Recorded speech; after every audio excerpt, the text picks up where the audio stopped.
Hello, sorry, I keep forgetting to unmute myself.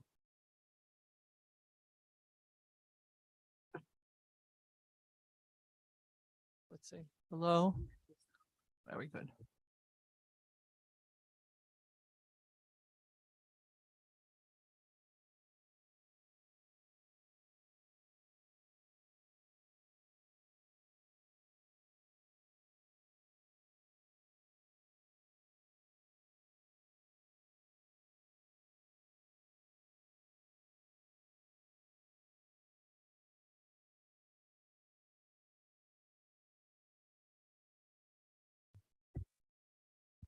All right, good afternoon, everyone. I'll go ahead and call this meeting to order. The School Construction Project Party List Review Committee. We'll begin by remarks by chairs. I'm Jeff Curry. I am the new House co-chair of the Education Committee and happy to be going through this process for the first time. Switch it over to, we'll just go right down the line. Give everyone an opportunity. We'll give everyone an opportunity. I think we're all different chairs from different committees. So I'm the co-chair of appropriations. My partner in crime is on Zoom, but she's actually right upstairs. And I'm part of this process, and I look forward to the meeting. Representative Walker. Thank you, Mr. Chair, and thank you, Madam Chair. My name is Tony Walker, Representative Walker. I represent New Haven, and I am the House co-chair of the Appropriations Committee. And I'm happy to be here. Representative Horn. I am, sorry, who am I? I'm Maria Horn. I represent the 64th District in the Northwest Corner. I am co-chair of the Finance, Revenue, and Bonding Committee, and I'm also doing this process for the first time with the very fine Representative Curry. And don't know, I'm looking to see whether yes, and Senator Fonfara is on the line. Senator Fonfara.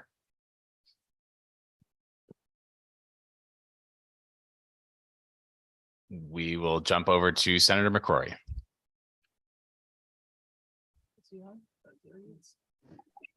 Good afternoon, Senator McCrory, and I'm the chair that co-chair of the Education Committee. Nice to see you, sir. We'll give our rankings an opportunity. Representative McCarty. Thank you, Mr. Chairman. My name's Kathleen McCarty. I'm the ranking member on education and pleased to be here today. Representative Cheeseman.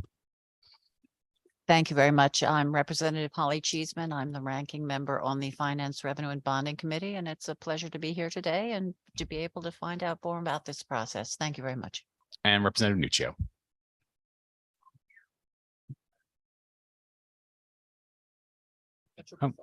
And Senator Berthel. Good afternoon, Mr. Chair. Senator Eric Berthel, Chief Deputy Leader in our caucus, also serving on two committees being represented here, ranking on appropriations and the Education Committee, and not my first rodeo. All right, we will move along to an overview of the 2023 School Building Project Priority List, and we'll invite up Commissioner Michelle Gilman from DAS. Good afternoon. You just go ahead and introduce yourself.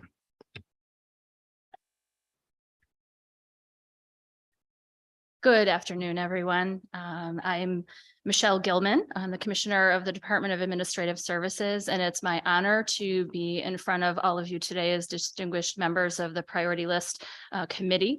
I really appreciate the opportunity to meet with you as well and to discuss the priority list process and to provide the list to you for approval.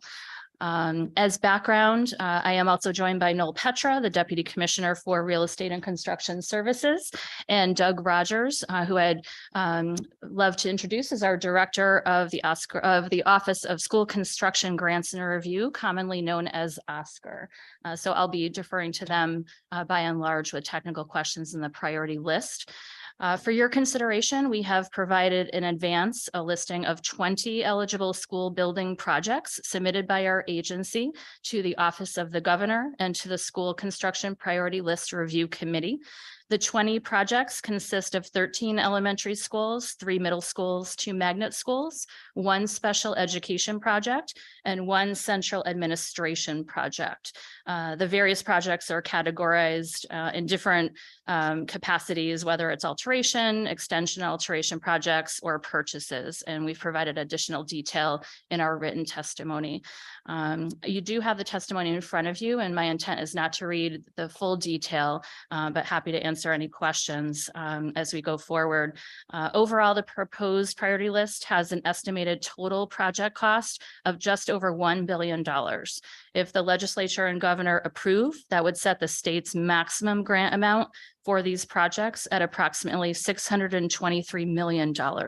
In addition, there are 2 reauthorizations with estimated project costs of approximately $380 million and a potential grant change of $53 million. Please note that the total project costs included in the 2023 priority list, again, 1 billion or so, are an increase of more than 73% over the project costs included in the 2022 priority list. That was about $586 million. In addition, legislation passed in the 2022 session nearly doubled the size of the DAS approved 2022 priority list by authorizing just shy another $5 million in project costs across the state for a total of $1,083,321,163. While some of the increase in school construction costs over the past 2 years can likely be attributed to a post-COVID building boom and certainly inflationary costs as well, it is worth noting that the potential grant amounts included in this year's priority list are 2.7 times the average potential grant amount of the 2019 to 2022 lists and 1.5 times the average potential grant amount of the 2015 to 2018 lists. These substantial increases potentially put additional strain on our state's resources and could lead to significant future increases in our debt service as we manage these escalating costs. As a final note, I just want to point to section 6 in your package, where we have now included the non-priority list grants that we've administered in an administrative capacity through DAS over this previous fiscal year. And this list is now a result of DAS proposed language last year that was passed into law, thanks to your support as well, to improve transparency around the grant program and provide additional information about those projects. In closing, we take great pride as a team at DAS in providing this service and overseeing this grant program, working with our school districts and really supporting the needs of our school personnel and our students at all of our public school districts and the regional education districts as well. Happy to take any questions from you on the list, and again, appreciate the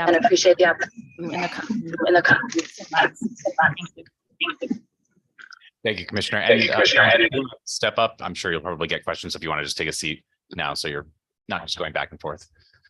We'll go ahead and open this up. Senator Austin. Thank you very much. Commissioner, thank you very much for the information. Prior to 2019, do you know what the average grant allotment for school construction was? We have the average that I noted, but we can certainly, and Noel and Doug may have the actual year of 2019 and what that looks like in terms of. No, not 2019, previous to 2019. Previous to 2019. Before the current time frame. My understanding is that we had school construction that was significantly or more robustly higher than that. We have 2018 is available on this list. We can get you the other information after this meeting. We only have the information in front of us to 2018. And in 2018, DAS authorized $562,848,334 million. Prior to this administration under the Malloy or Roland or Rel administration, do you know what the average was? I don't know the average, but we can get that for you.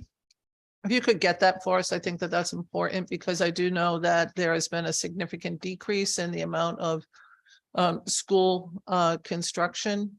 And do you know how many of these communities are distressed municipalities? We can certainly do a cross compare of that and get that information back to you. Are you looking for this current priority list or? Sure. Okay. Sure. I noticed that you put some caveated information in the letter that you sent to us that said that this would put additional strain on the state's resources. Do you have any idea how far under the bonding cap we are? It's close to $4 billion in under the bonding cap. Are you aware of that? I would have to defer to OPM on that question, Senator, but we can certainly follow up on that information too. I know we have discussed the additional bonding requests under this program broadly, Right. both with the governor's office and OPM, and they are watching Right. this issue closely. Because I've been paying close attention to this. I have a community that voted in this last referendum overwhelmingly for a $385 million project, which will essentially rebuild all of the schools within the town of the city of Norwich. It's been a distressed municipality for more than 40 years. It is starting to turn around, and in education has been over because they're one of those towns or cities that was under the ECS allotment for, again, decades now, since we went to the ECS formula, has been underfunded by in the 80 and 90 percentile of what the formula would have led them to be, are getting closer to being at that 100% funding. Just this last year, finally did not overspend and delve into the fund balance of the city of Norwich. So they are looking for finally dealing with a population that is more than 50% minority. When they did the last numbers, the numbers for minority student populations were 1,100 Hispanic, 900 white students, 600 Black students, and then a number of other minorities. And you can see that more than double the amount of minority students in the city of Norwich. And by rebuilding some of these schools, it would essentially change education that has been long due to the city of Norwich. And so I just wanted to point that out as a point of interest, and would point out that the city overwhelmingly supported a bond referendum for $385 million. Thank you very much. Thank you, Mr. Chair. Thank you, Senator. Senator McCrory.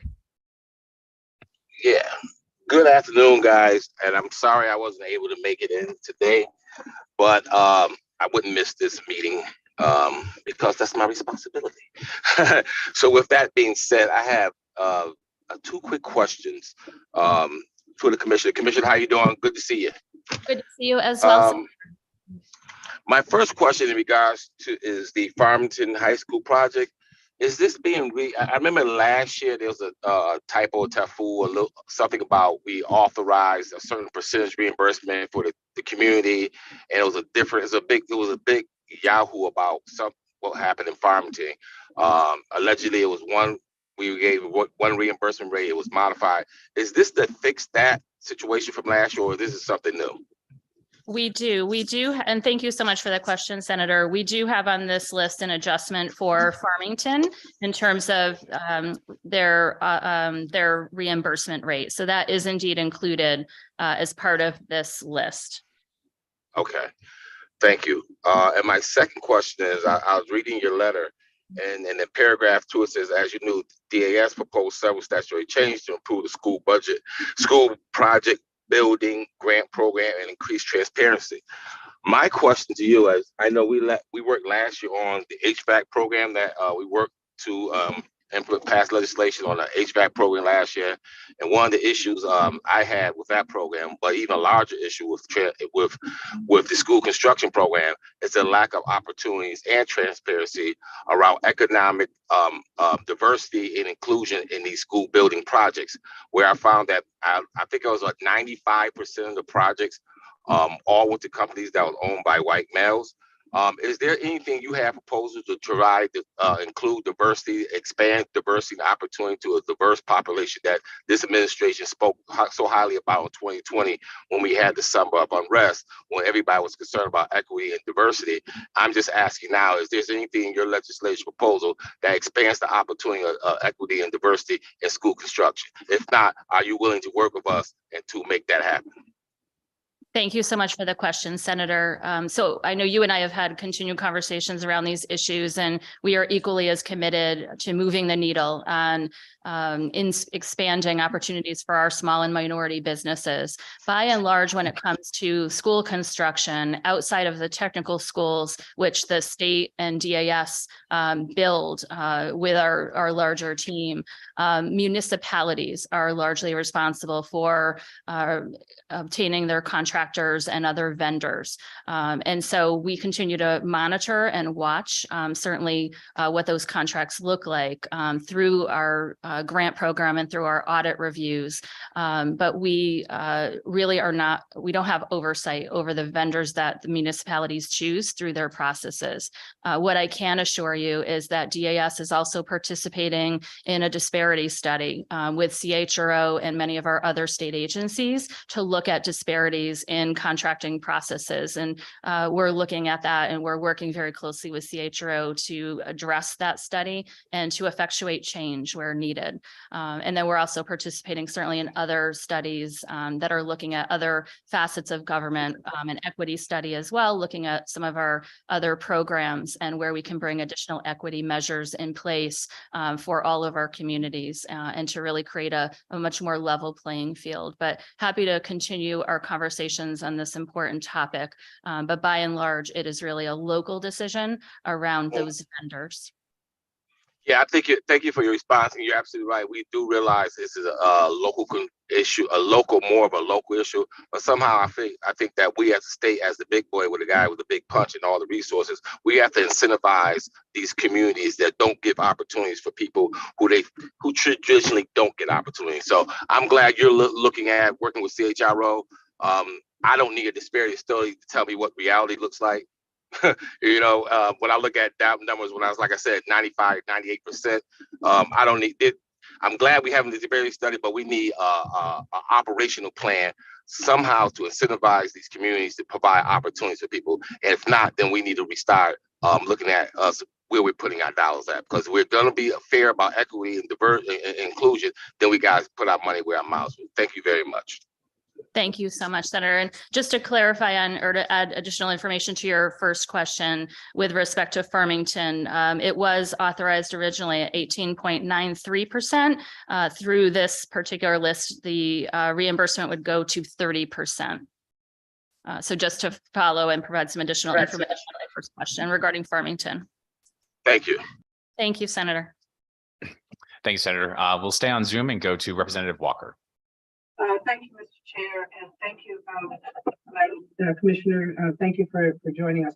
I want to sort of pick up really quickly behind Senator McCory's comments about minority investment. I mean, investing minority companies, not small businesses, but minority companies. I noticed that was sort of lumped together, and it kind of was disturbing. We have many school districts that have high minority populations, and we should, in obligation to those communities, make sure that we are doing everything we can to diversify in who gets the funding for the projects that are being done. So I would hope that we would do a little bit more than just have the diversity study.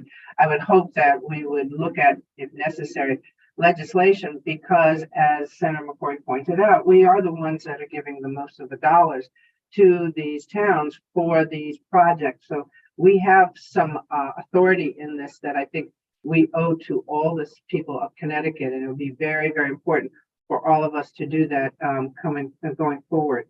When you talked about the reimbursement rate of Farmington, how do we find out what the reimbursement rate for the other 19 projects that you have here?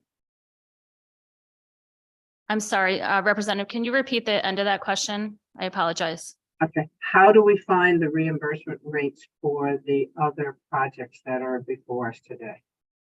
So by and large, all of the reimbursement rates are established by statute. In some cases, through special legislation, those reimbursement rates can be changed. And that we have seen that in some instances in previous sessions. But we have two changes in reimbursements, one to the Farmington project and one in Stamford as well. And the reimbursement rate for Stamford is? So for this particular project in Stamford, it's the West Hill High School. The authorized reimbursement rate was at 20% on December 15th, 2021. It is requested at 80% under this priority category list. Interesting. And so these reimbursement rates are in statute? Is that what you are referring me to? Yes, that's correct. Noel, Doug, I don't know if you have additional information or want to provide additional information on the statutory. No, you're correct, Commissioner. The rates are established, the way to calculate them is established in the legislation and statutes, and we update them every couple of years. They are available on our website if you'd like to see them. Okay, all right, thank you. And going back to your testimony, you talked about the 2023 priority list, and there was you said that 73% over the project costs included in the 22 priority list. That means that the additional projects that you have for 22 were added on in the legislature for the 22 priority list. Is that correct? That's correct. Okay, and how many projects were those? Just a moment, Representative. I'm going to defer to my team in terms of how many projects were added on last session. Absolutely, thank you. Thank you.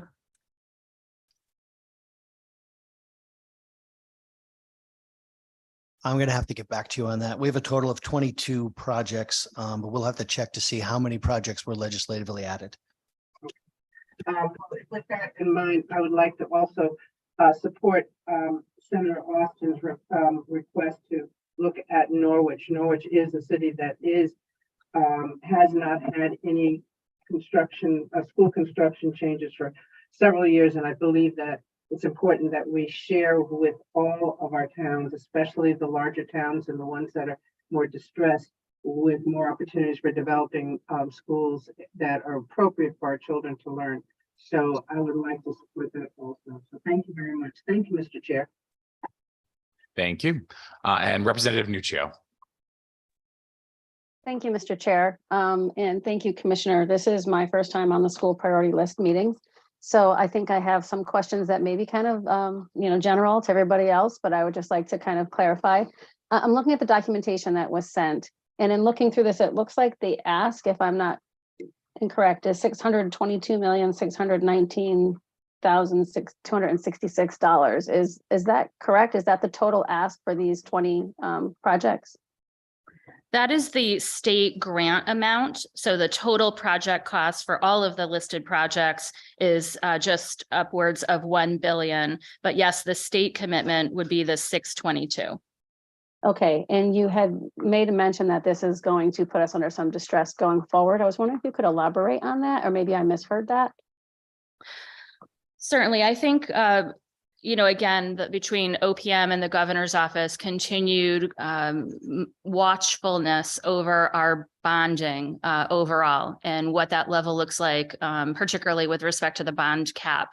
As we present this priority list to you today, there are often potential additions, as have been discussed already, and that may result, through the end of this meeting as well from various districts and conversations with superintendents. And then certainly through the legislative process, additions or changes to reimbursement rates, notwithstandings that are included in the budget. So from our perspective, on behalf of the administration, we wanted to convey some caution caution throughout this legislative session around that process moving forward, and to continue those conversations with the administration around the impact from a long-term basis on the debt caps that we have in place and our overall fiscal stability moving forward. Thank you. All right, so just making sure I'm hearing this correctly then. So the 622 million is the approved projects that have gone through the process and have been approved through your office. There's a potential for additional schools to be added to this list, and there is potential for a change in reimbursement rate if that is sought legislatively. And do you have any idea if there's anything pending out there that would give us an idea of what those changes or additions would be? I'm going to defer to our school construction team. It also may be preliminary to discuss some of those items. It is really now up to the legislature to offer, additional projects if they so choose, both through this vehicle today and then moving forward through the legislative process. But Noel, Doug, any additional comments you want to provide? We work with the districts every day, every week, and sometimes we get the idea that there may be special legislation coming, but we never really know until they bring it up to their representatives and then bring it forth to the legislation. So we expect that there will be, but we couldn't really comment exactly on what they are or where they are or the values. It's completely out of our hands. Okay, thank you for that information. My last question then is, can you please just give me an idea of how this list compares to prior year's lists? Are we seeing an increase in asks? Is it about stable? How many of these schools are we doing on a yearly basis? And from my understanding, all of these projects should be shovel-ready projects and not something that may happen in the next 2 to 5 years kind of a thing. Can you please clarify the process for when they would actually end up on this list? Yes, generally, this list includes those schools that have submitted applications by June 30th of this past year. And so this list represents those school districts that we've worked closely with to not only receive their applications, but get certain funding commitments and also, other administrative paperwork associated with that request, school enrollment numbers, other information maintained in our files as we proceed. And again, this list today, we've provided some of that information in terms of where it sits in terms of previous years, and looking at an increase of about 73% increase over the previous list from 2022. So where in the past our project costs were about a little over $500,000, this year we're looking at a stronger increase and we're just over $1 billion. So again, that doesn't reflect the additional funds that the legislature authorized and was signed into law during the course of session. And again, we point to potential COVID slowdown of construction during that timeframe, and certainly the cost of inflation as well, and other factors that communities have been sharing with all of us as stakeholders. Okay, thank you so very much for answering my questions. I appreciate it. Thank you. Thank you, Representative. Representative. Thank you, Mr. Chairman and Commissioner, welcome, and thank you for the report today. I have a couple of questions, but before going to that, do you think it would be possible for your department to give a kind of quick overview of how you get on the priority list to begin with, and also some explanation of the reimbursement rates? I know you explained it today, but we have so many members asking those specific general questions. I would appreciate that very much. Sure. I would like to just point out that I was very pleased to see throughout the projects that you tried to put in when the original building was built, and was really surprised to see that in Farmington, it went way back to 1928. So that really does help bring things into perspective when you can look at when was the original building built. So I appreciate that very much. As I also went through it, I noticed that many of the districts are really attempting to build the new schools, but not to disrupt the learning process and to try to keep the building under control while that's going on, and then bring the students back into the major building. So these are just preliminary comment that was very impressed. I think many of the schools are doing that now. I did, and I ask this all the time, so please forgive me, but as we're moving more and more to green technology, I did not see any districts looking at the possibility of geothermal. Did that come up at all? I'll defer to my team. I do know that we're putting geothermal and incorporating those technologies into many of our technical schools. But again, on the local side, that may be very much a local decision that they're looking at in terms of cost. But defer to Noel and Doug in terms of where we're headed or where they've seen that in applications. Hello, Doug Rogers, Director of OSCGR. So we are required, the legislation requires that the architect follow the high performance building standards, which is equivalent to LEED Silver. That in that process, the architect has a number of points. If they add geothermal, photovoltaic, any type of green technology, they get extra points, and it works in a process so that they can make sure that the district gets the maximum amount of energy conservation as in the design.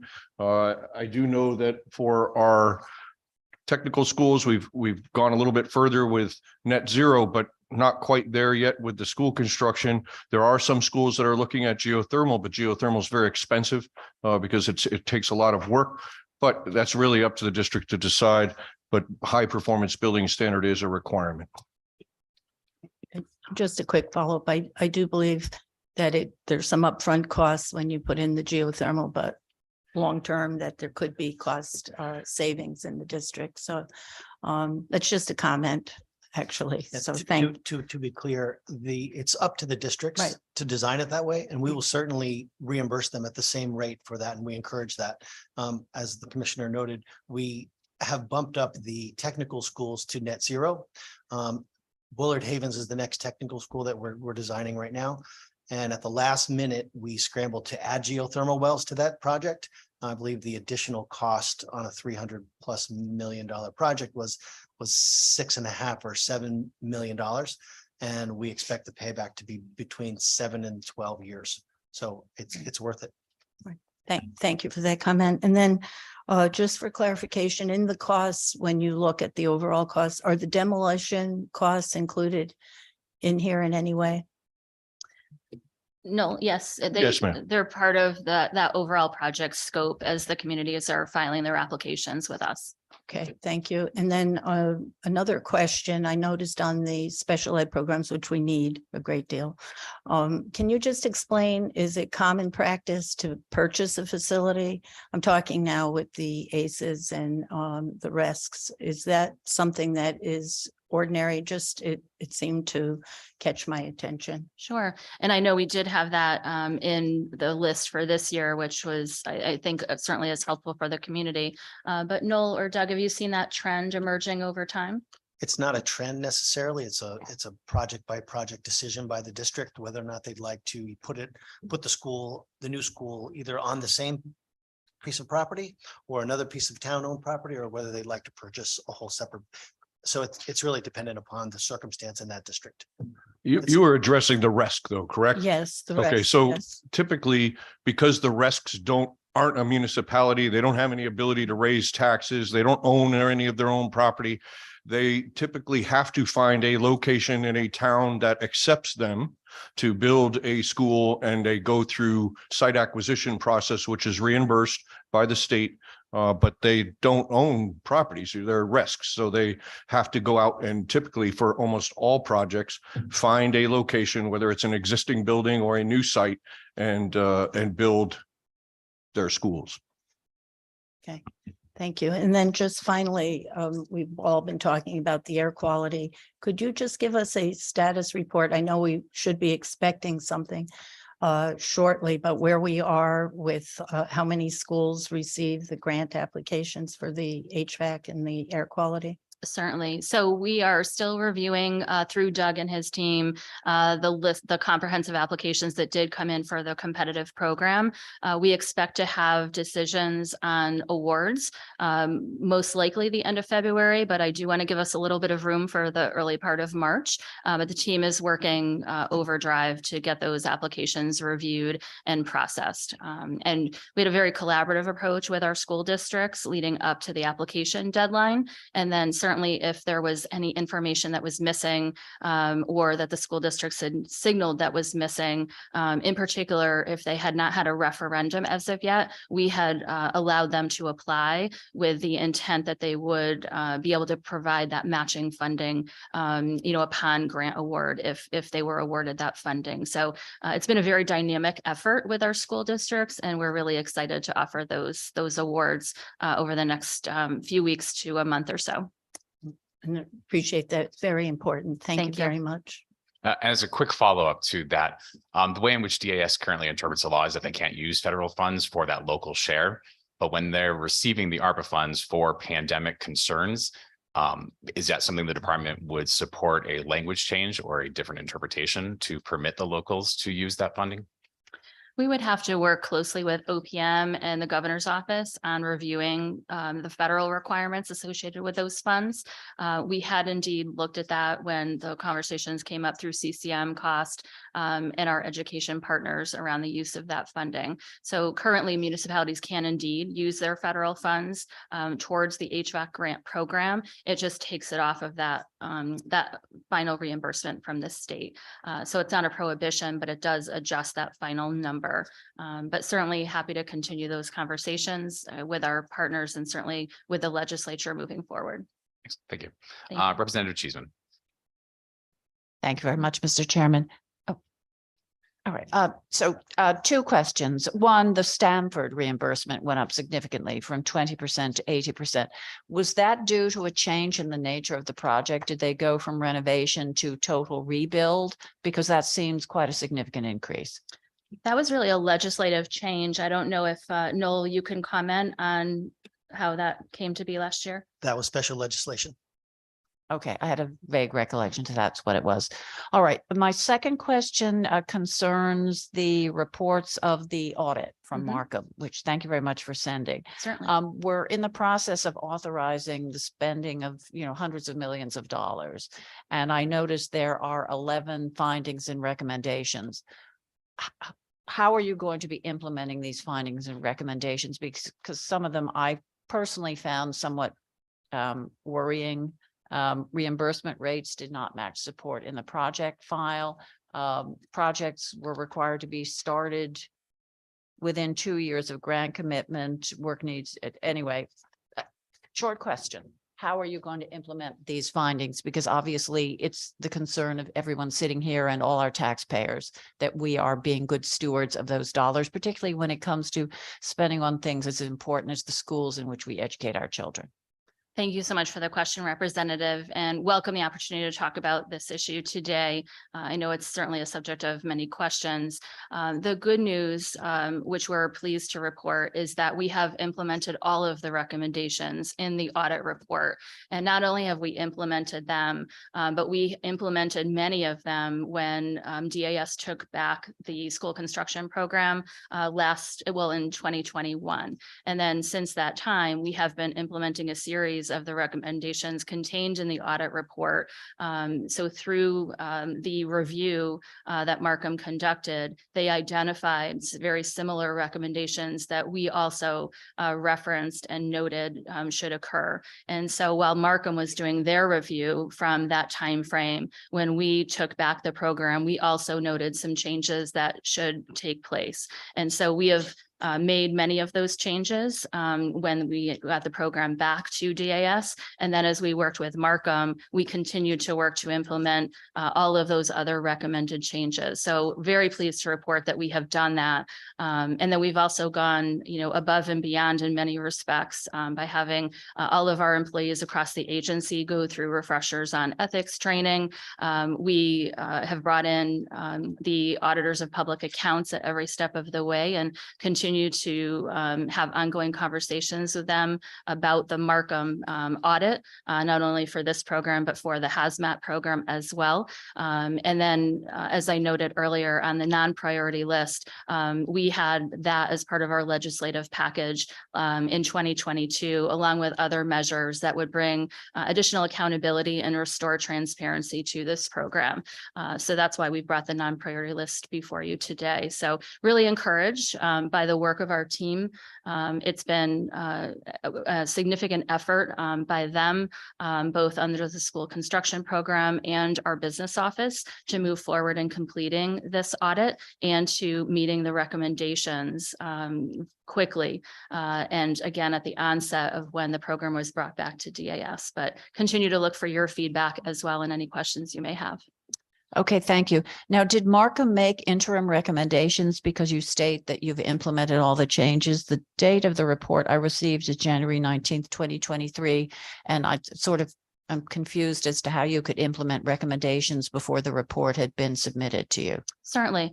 Thank you for the question. So Markham's team worked closely with our business office, regarding the invoices, regarding all of the materials that were needed to conduct the audit, meeting regularly, weekly, if not more, regarding the review process. As part of that collaboration, and it was, again, a very professional working process, but throughout that dynamic effort, they would offer recommendations throughout that process. So it wasn't that they started the engagement in April and then waited until January to offer recommendations. Those recommendations developed over time through that entire process. And then again, I want to reinforce that when the program came back to DAS under the leadership of our CFO, when we separated out the grant program operation versus the audit functions, because we did move those into two separate entities. Our business office instituted some very strong practices and procedures around the audit program from the start. So this has really been an ongoing effort since we took the program back in 2021. Okay, and final question. Typically, when you have an audit done, the body performing the audit will revisit afterwards to check on the implementations of those findings and recommendations. Does DAS plan to have Markham come back in, let's say in 6 months or a year, to assess the steps you've taken to implement their recommendations? As we all receive the report from the state auditors and they will say recommendation repeated from the year before, it's been fixed, we're not addressing this. So what is the follow-up so we can be confident that all those past mistakes, quote unquote, have been corrected and you were in fact, you've cleaned house and we're working well going forward? Certainly. Thank you again for that question. We have shared the audit report with the Auditors of Public Accounts, which certainly reports to you under your authority. We routinely work with the APA regarding all of our functions within our agency. So we look forward to working with them as well. We are at this time not having a conversation with Markham about additional scope or engagement around the school construction program, but that doesn't mean that won't occur if we see need for that. But we're very comfortable with the report and product that Markham provided. Again, we've implemented all of the recommendations in the report, and now our team moves forward to administer that program. We feel with the APA and that relationship that we have a good monitoring system in place. And I'm also happy to report that we are working to hire an internal auditor for DAS as well, that would work not only with the APA, but our staff across our agency to look at these programs, look at issues that may be of concern before they get to this point. So that is another position that we are looking to onboard in the next few months. We did do a recruitment and we weren't able to identify the appropriate candidate, but that is a priority for me and our administration.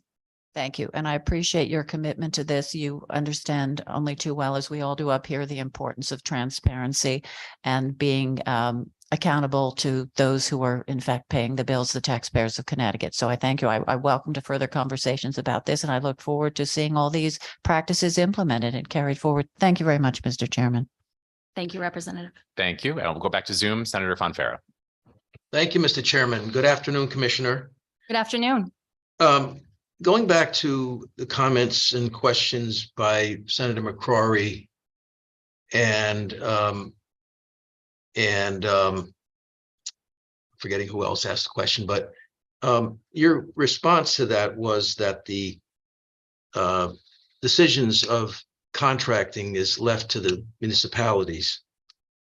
But there are aspects of the process that if a municipality wants to get reimbursement from the school construction program, that they must comply with, such as design, conceptual design, schematic design. They have to comply with that. And maybe more importantly, with respect to bidders, anything over $500,000, that all bidders must be pre-qualified. So you have conditions currently with respect to who can participate, what municipalities can get reimbursement. If they were to say no to those things, you would not reimburse them. Am I correct in that? I just want to be clear. You're asking if we would not reimburse for those expenses that did not meet the pre-qual threshold? That's correct. We follow the program based on the statutes and the regulations associated with the program.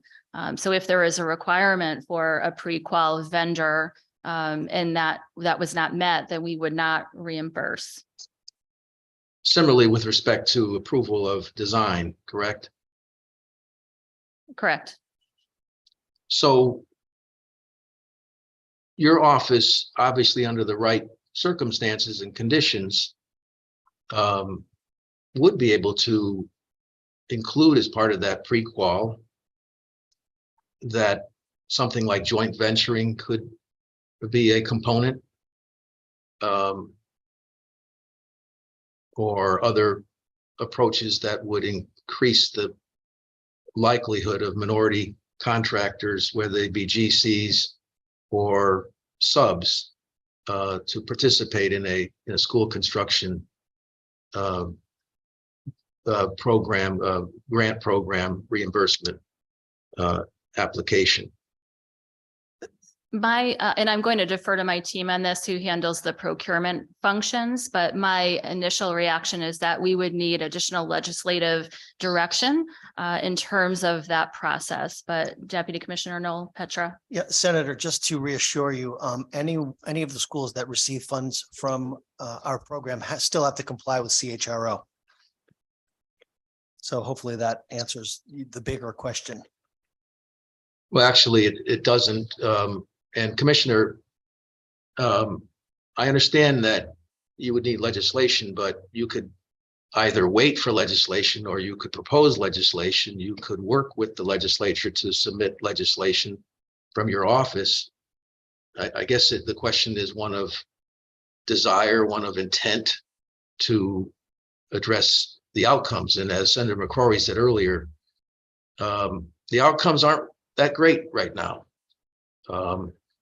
And that's not because there isn't intent on the part of people, but it means work. This is not easy stuff. And but if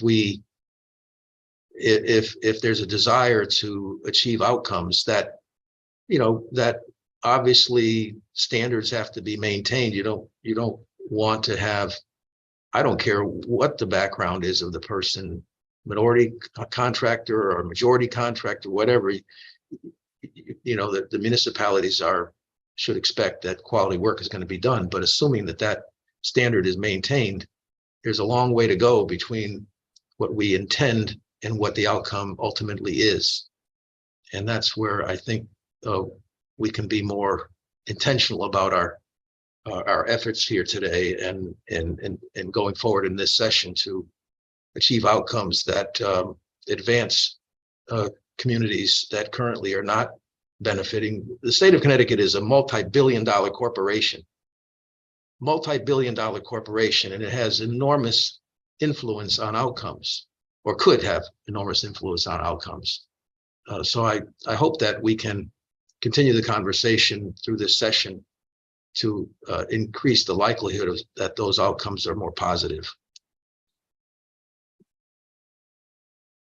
Thank you, Senator. Just a comment, if I may, under our procurement unit at DAS, we do have a small but mighty team that is actually growing and is committed towards the expansion of minority businesses, in particular for them to do business with the state and pre-qualifying for that work.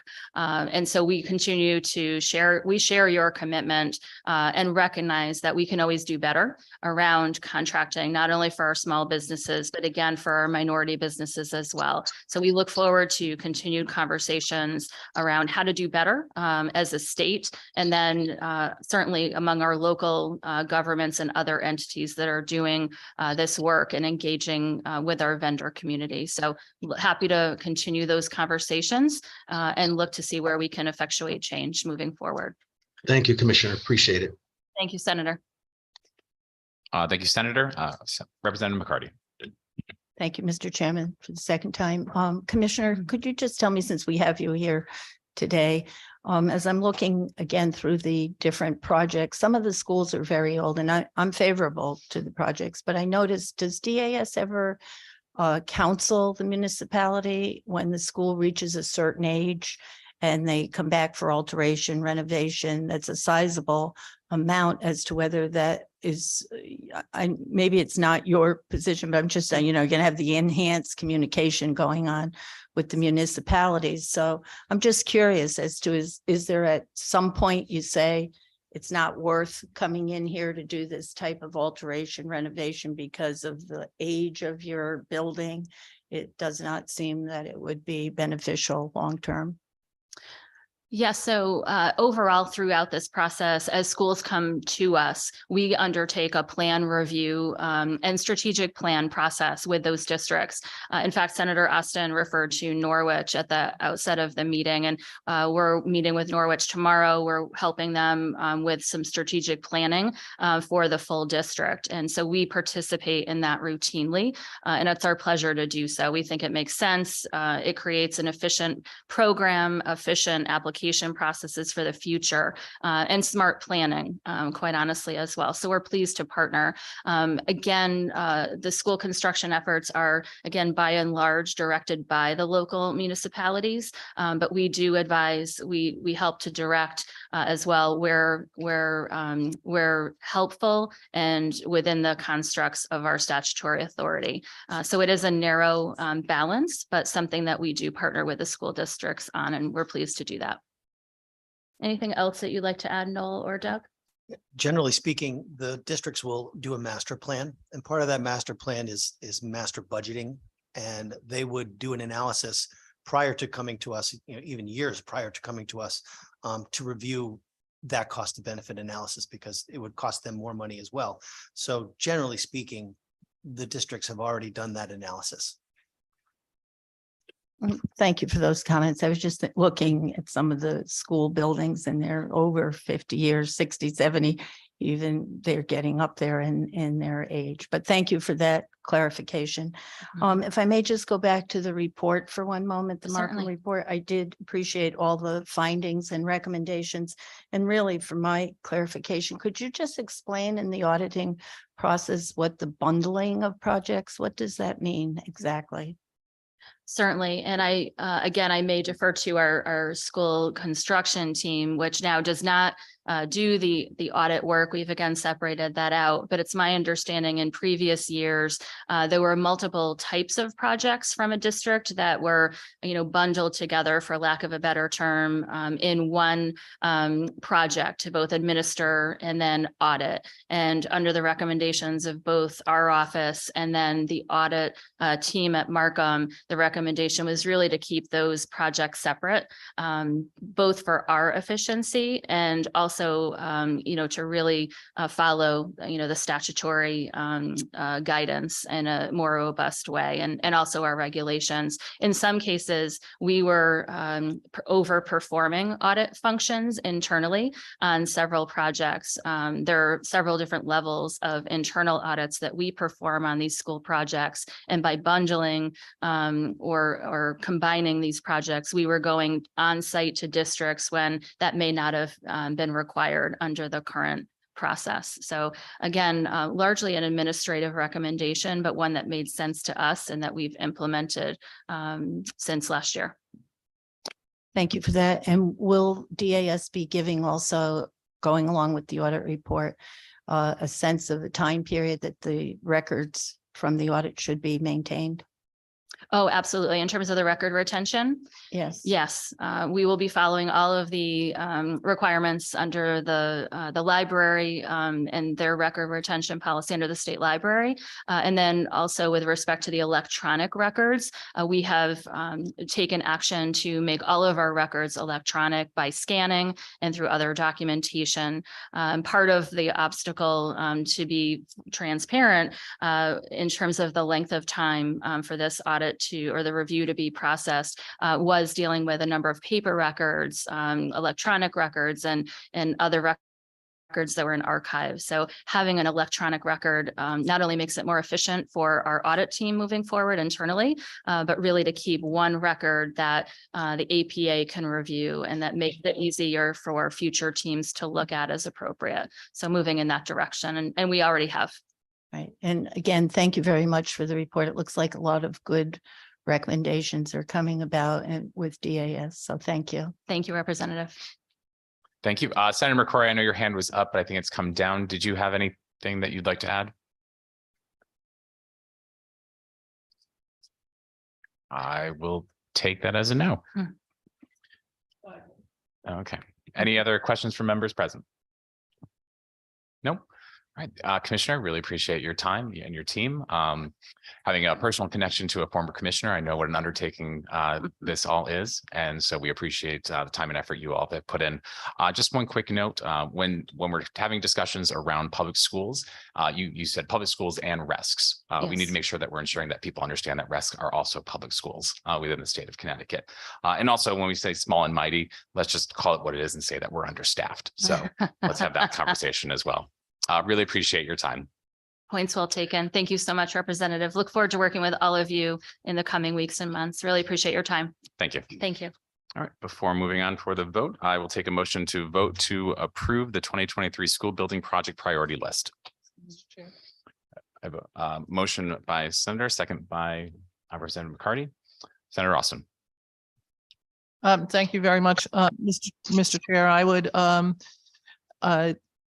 put forth a motion to add on the city of Norwich and its schools to the priority school list. Do you happen to have a list of schools so that that can be included within the motion? Yes, yes, Mr. Chair. I didn't know if you wanted that in discussion or in the motion itself. In the motion itself, if you would. For 4 new elementary schools, the grounds of Moriarty Environmental Science School, which is a school that was originally built in 1975. The John B. Stanton School, which was built originally in 1956. Uncas School, which was built in 1975. And the property where the Greenville School once stood would become another school, and Greenville was taken down at about 8 years ago. The district now has 7 elementary schools and 1 preschool center, and would switch to 4 schools, elementary schools. And so we have a motion.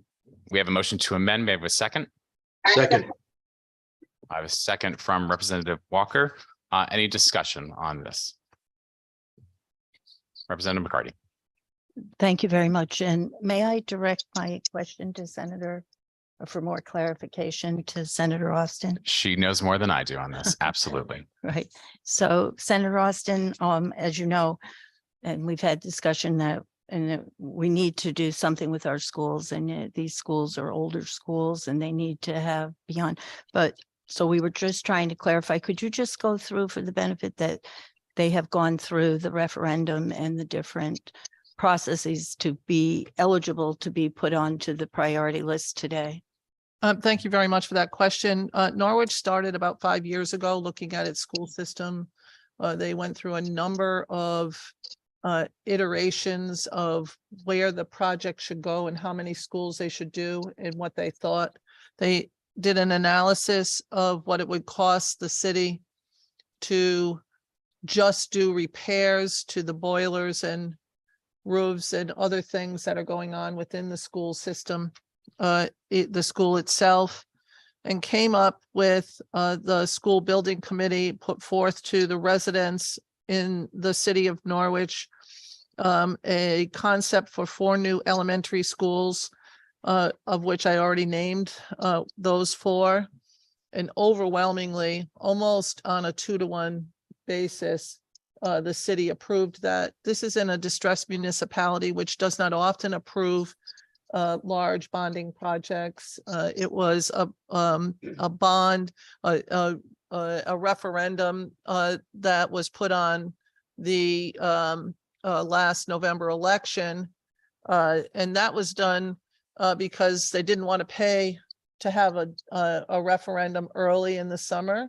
That's what Norwich does. It tries to, for lack of a better term, bundle its options that they're talking with the residents for. And the residents recognize the fact that they would actually be spending more for just the repairs on the building, and they listed all the repairs that happened to that had to happen in all of the schools. And as I told you, the oldest school in Norwich, one that I went to high school with, grammar school, and actually my father went to grammar school there, was built in 1928. And so there is a definite reason to improve the school system in Norwich. And I hope that answers your question. It does, and I don't think the case is, excuse me, Mr. Chairman, that there's not a necessity there. I was just trying to be cautious that we were allowed to put this on now, given that you've gone through steps already to be sure that the town is behind it, the referendum was in place and steps are there. Just trying to keep everything in the process. I appreciate that. Representative Nuccio. Thank you, Mr. Chair. If you don't mind, I have some questions also for Senator Austin. You may proceed. Thank you. Kathy, looking at this list, I just have a few questions. If they had the referendum in November, did they do the application process that was due in June? Did they attempt to go down the path of putting through the application process on this? My understanding, although I've not been part of those discussions, was that that they were, while they're ready to move forward now, they are ready to put RFPs out on the projects that discussions are happening starting tomorrow with DAS, that between November and today, this is the earliest time that we've been able to look at the school priority list. When the school priority list came out, I contacted DAS immediately and said that Norwich needed to be on here. This is something that I've been going back and forth with DAS. I'm certain that they would like to wait until June, but that would put us another year into making repairs to all of these buildings on the backs of the taxpayers, as my colleague next to me often reminds us of, that the taxpayers will be paying for those repairs to the building, because the building, some of them are being held together by, as the superintendent says, chewing gum and string. That's how close they are to some of them, just completely. They have many times thought they were going to have to close school for the day while they were doing repairs or longer. So they did not get the discussion started with DAS, but do have a meeting tomorrow with them. Okay, Mr. Chair, if I can then aim my next question at DAS. If this is put on the list today and you start working with them tomorrow, what does that do for your process? Is this something that's even feasible to get it in and start working on it through the process? Would it be an exemption, and how would that work for you? Commissioner Gilman, would you like to step back up? I'm sorry, I'm not in the room. I didn't know she stepped away. I feel bad. She's still here. I'm here. Thank you. So to clarify, we would, or to answer the question, we would indeed work with Norwich as we continue to do, and, you know, certainly in partnership with the senator and the delegation. Moving forward, again, we are meeting with the school system tomorrow. We would work to ensure that they have a plan moving forward to indeed start the process for next December 30th, I believe, is my understanding of when they would need to start construction in some way, whether it's through design or other activity. But we can certainly, as has been done in the past, certainly work with the district to implement any wishes of this committee. Okay. The next question that I have then is, Senator Austin, if I heard you correct, you said this was $385 million. And is this to build new schools or repair, a combination? Like, what is the breakdown of that 385 million? And then my question for the commissioner is, do we have any idea what the rate of reimbursement would be for that? I'm assuming we're not doing 100% of the 385 million. Senator Austin. Thank you very much, Mr. Chair. So the reimbursement rate in Norwich, it's a distressed municipality. So I'm not exactly certain what the reimbursement rate is in Norwich, but on one, the proposal would be to the Moriarty property would be to build a new $62.9 million two-story school on the baseball field and nearby property with this, then it details that the city's share would be about 25.3 million. The existing school would remain open during construction to Representative McCarty's comments earlier. Stanton School is hampered by wetlands and a piped stream beneath the front of the existing building. Architects propose a 66 million two-story school built in an existing slope, reserving flat ground for athletic fields and playgrounds. The city's share of the cost would be $26 million. Uncas School is 11 acres, smaller than desired, but workable. They're proposing a 65.4 million new school on an upper flat area behind the current school, straightening and extending. I don't know, you're not going to understand the Elizabeth Street extension. The city's share would be 26.2 million. The former Greenville school site on Golden Street plus city-owned property that extends to Boswell Avenue proved the best new site for the fourth school with a new road from Golden Street to Boswell Avenue. The new school was estimated at 60.3 million with the city's cost at 23.7 million. The school would also close and get rid of some of the older schools that we have on there, and that would be the Thomas Mahan Veterans Memorial, Bishop Early Learning Center, and central offices all would be discontinued. So, thank you. I'm sorry, Mr. Chair. Thank you. So I think if I'm hearing this correctly, this is pretty much all new construction.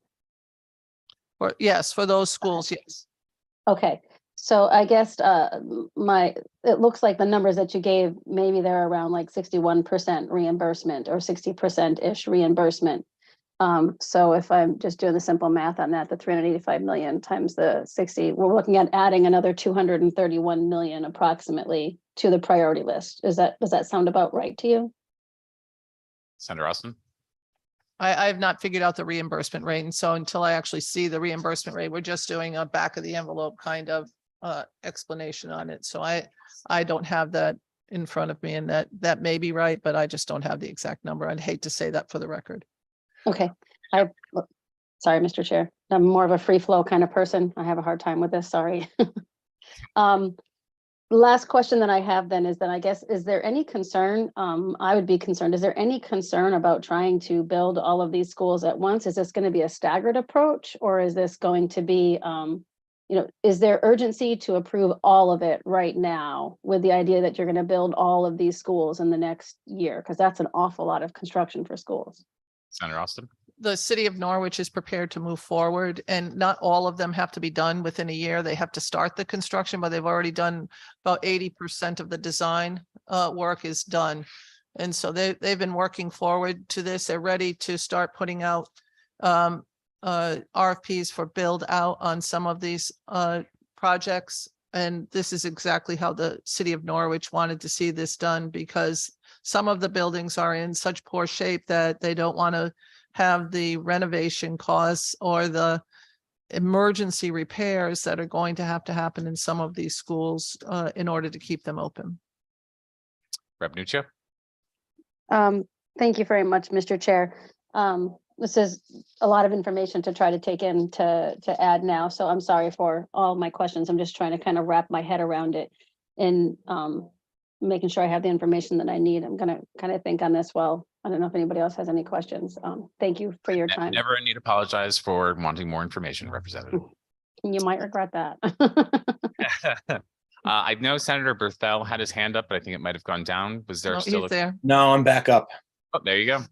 Thank you, Mr. Chair. So, Senator Austin, I fully appreciate your presentation and the need for wanting to make some sound like some very necessary improvements to our public school system in Norwich. I'm just wondering if there might be someone else in the room who could give us a little bit clearer understanding of what the overall cost might be. We're about to take a vote to add this to the list, and I did about 60% in my head. I think it's incumbent upon us to maybe have a little clearer understanding. And I'm not trying to be difficult. You know that that's not my style. But is there anyone else in the room? And I'm not in the foyer of the LLB, obviously, despite my background here. Was there anyone else in the room that might be able to provide a little bit more clarity with respect to what we are most likely about to approve? Thank you, Mr. Chair. Would OLR like to? John? Thank you, Mr. Chairman. I'm just looking at the DAS website where they have the reimbursement rates. So I was just going to look at Norwich, which for 23 for general construction, which would be renovation, it's 77%, and for new construction, it's 67%. So if they were new construction, 67%. Depends on what the specifics of the project, whether it's considered, that may be more a question for DAS, whether it's considered in a given situation, new construction or renovation. Does that answer your question, Senator? Yeah, Mr. Chair, thank you. John, I know we can always rely on you for clarity. Thank you for that. So is it safe for us to assume then even if we use like a rough number of 65% and applied it to what we understand to be the total construction cost, that would get us within some relatively acceptable ballpark for what this entire project would cost? Through you, Mr. Chair. I'm not sure the term, I think acceptable would be subjective. Okay, well, maybe just some understanding then. Would that provide us with if we took that number and applied a 65% reimbursement overall, because some of it is higher because we don't know what's reconstruction or renovation versus new construction. If we could get to, could we use that as an assumption, I guess is what I'm asking, through you. John? I was going to ask if DAS would feel comfortable making that assumption. Okay. Commissioner. And as a reminder, this will come out of education, be debated throughout session. Everyone will have another bite at this. Go ahead, Commissioner. In terms of our agency, we would want we would go through the specific details with the district, which I anticipate will be an ongoing conversation over the coming days, coming weeks.